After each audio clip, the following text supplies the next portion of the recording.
वो टेबल भी ऐसे वाइब्रेंट हो रहा था और उसी के साथ बॉम्ब ब्लास्ट जैसे होता है ना, वैसे बहुत जोरों की आवाज आई। सब लोग ऐसे भागने लगे उस साइड और कुछ कुछ ऐसे रोने लग गए थे। प्लेन क्रैश हो ऐसे ऐसे बोलने लगे। फिर जैसे ही गया ना उधर पूरा ब्लास्ट ही हो रहे थे, आगे फैल रही थी उधर, बिल्डिंग से दूसरी बिल्डिंग तक, तीसरी बिल्डिंग, चौथी बिल्डिंग ऐसे फैलते जा रहे थे। 1 घंटे तक ऐसे ही है ना, मतलब आग फैलती रही। वहाँ मैस के पास में खड़ा था, बच्चे चिल्ला रहे थे बचाओ बचाओ। मैं मेरे फ्रेंड और कमांडो थे आर्मी के, साथ में आर्मी वाले भी थे। हम लोगों ने मिलकर जो मलबे के अंदर बच्चे फंसे थे उनमें से हमने 5 बच्चों को निकाला जिंदा, और उनकी हालत बहुत गंभीर थी। 13-14 साल से यहाँ पर रह रही हूँ, मेघानी नगर में। जब घटना घटी तब कहाँ पे किस प्रकार का सर मैं उस वक्त घर में ही थी।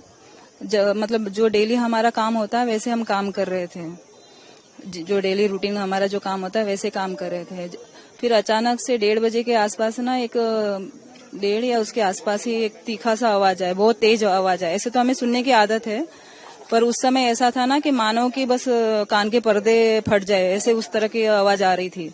और घर भी ऐसे मानो कि भूकंप आया वैसे घर पूरा हिल रहा है, खिड़कियां हिल रही है, दरवाजे हिल रहे, टेबल वेबल, हम खाने बैठे थे, वो टेबल भी ऐसे वाइब्रेंट हो रहा था। और उसी के साथ बॉम्ब ब्लास्ट जैसे होता है ना, वैसे बहुत जोरों की आवाज आई, मानो के कान के पर्दे फट जाए, इतना तीखा तेज आवाज आया। फिर हम लोग बाहर चले गए, सब लोग अपना अपना गैस ऑफ करके बाहर निकल गए। कि बाहर जाके देखा फिर उसके बाद में कि यहाँ पर प्लेन क्रैश हुआ था।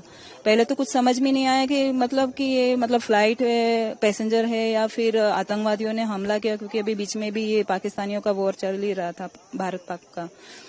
तो फिर पहले तो समझ में नहीं आया। फिर आजू बाजू के जो जितने भी जेंट्स है सब लोग आगे जाके देखा, फिर पता चला कि अच्छा ये पैसेंजर प्लेन है। फिर चारों ओर देखा कि आधा हिस्सा यहाँ पर बड़ी बड़ी बिल्डिंगें जल रही है, ऐसा। फिर बाद में समझ आया कि ये पैसेंजर प्लेन है। और पूरे आकाश, पूरा मेघानी नगर काले काले धुआं से भरा हुआ था, ऊंची ऊंची आग की लपटें उठ रही थी, ऐसा से। जब ये उसके बाद पहले मतलब आपको यहाँ रहते हैं तो एकदम हमेशा से नीचे से जाता है फ्लाइट या बड़े नहीं सर, ठंडियों के टाइम में नीचे से जाता है। ठंडियों के टाइम में ऊपर जो वो धुम्मस बोलते हैं ना, वो रहता है, इसलिए फ्लाइट है ना ठंडियों में नीचे से ही जाता है। तो इस तरीके की आवाज पहले भी आती थी, ऐसे सुबह सुबह मॉर्निंग में ना तेज आवाज आती है। दिन भर इतना पता नहीं चलता क्योंकि शोर शराबा रहता है, लेकिन मॉर्निंग में काफी डर रहता है। मॉर्निंग में ऐसा लगता है ना कि जैसे कि हमारे ऊपर ही अभी प्लेन आके गिरेगा। जब हम सोए होते हैं, जैसे कि 5 बजे 6 बजे जो भी फ्लाइट होती होंगी ना, उस समय बहुत डर लगता है सर, क्योंकि ठंडी के टाइम में ना एकदम नीचे से वो फ्लाइट उड़ती है, ऐसा। माहौल तो बहुत खतरनाक हो गया था, क्योंकि धुआं हो गया था डायरेक्ट। प्लेन जैसे ही क्रैश हुआ वैसे ही है ना, ऐसे पूरे है ना ब्लॉक ऐसे हिलने लग गए थे। ऐसा आप क्या करते थे उस टाइम जब ऐसा हुआ था? कहाँ पे क्या करते थे? घर पे था मैं तो डायरेक्ट, ही नहीं, मेरा घर है ना ये ब्लॉक में। देखा उधर से ऐसे धुआं निकलने का, काला काला सा। फिर सब लोग ऐसे भागने लगे उस साइड और कुछ कुछ ऐसे रोने लग गए थे।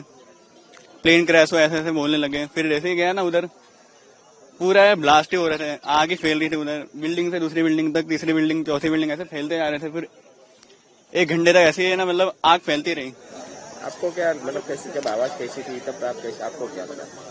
मुझे लगा कि अर्थक्वेक आया शायद से, ऐसा कुछ लगा, या फिर ऐसे बॉम्ब ब्लास्ट हुआ है। ऐसा लगा नहीं कि प्लेन क्रैश हुआ। पहली बार ऐसा देखा है कि ऐसा प्लेन ऐसे ही नीचे से क्रैश हो गया। मैं उस दिन घर पे था, मेरा घर यहाँ से 500 मीटर इंसिडेंट हुआ जो प्लेन क्रैश का, मेरा घर 500 मीटर है।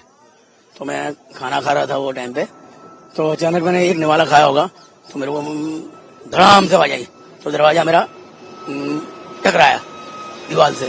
तो मुझे क्या लगा कि ये हवा चल रही है, भूकंप आया। मैंने इतनी आंधी कहाँ से आ रही है, देखा। जैसे मैं बाहर आया तो देखा तो पब्लिक चिल्ला रही थी, बोले प्लेन गिरा प्लेन गिरा। मैं भी दौड़ के गया, जाके मैं देखा कहाँ गिरा। मैं देखा तो वहाँ धुआं था, चारों तरफ आग से लपटी हुई थी। तो फिर मैं जाके देखा तो वहाँ मैस के पास में खड़ा था, तो बच्चे चिल्ला रहे थे बचाओ बचाओ। इतना मैं मेरे फ्रेंड और कमांडो थे आर्मी के, साथ में आर्मी वाले भी थे। हम लोगों ने मिलकर जो मलबे के अंदर बच्चे फंसे थे उनमें से हमने 5 बच्चों को निकाला जिंदा, पर उनकी हालत बहुत गंभीर थी। बहुत चलने की स्थिति थी नहीं, किसको पाँव में लगा, किसके हाथ में लगा, किसके मुंह में लगा, ऐसा मतलब बहुत बुरा हाल था। बाद में फिर मैं नीचे गया तो नीचे देखा तो मैंने एक का पाँव कटा देखा। अब ये नहीं मालूम था, फिर हमने बोला इसके अंदर भी कहीं बॉडी हो सकती है। फिर हमने उसको निकाल के देखा तो अंदर बॉडी बहुत बुरी हालत में थी। अभी भी जो ये प्लेन का जो पिछला हिस्सा है वहाँ पर जो बिल्डिंग है तो उसमें क्या लगता है आपको अंदर कुछ हो सकता है? सर उसमें क्या है, वो दिन तो सब पूरा साफ कर दिया था। अभी मुझे कल ही समाचार मिले कि कल भी 3 बॉडी निकली है। ये जो हिस्सा है वहाँ पर इन्वेट है अंदर मलबे में? नहीं, मलबे में तो पूरा सब साफ कर दिया, कुछ नहीं है अभी। खाली जो है जो पैसेंजर उनका सब सामान पड़ा है।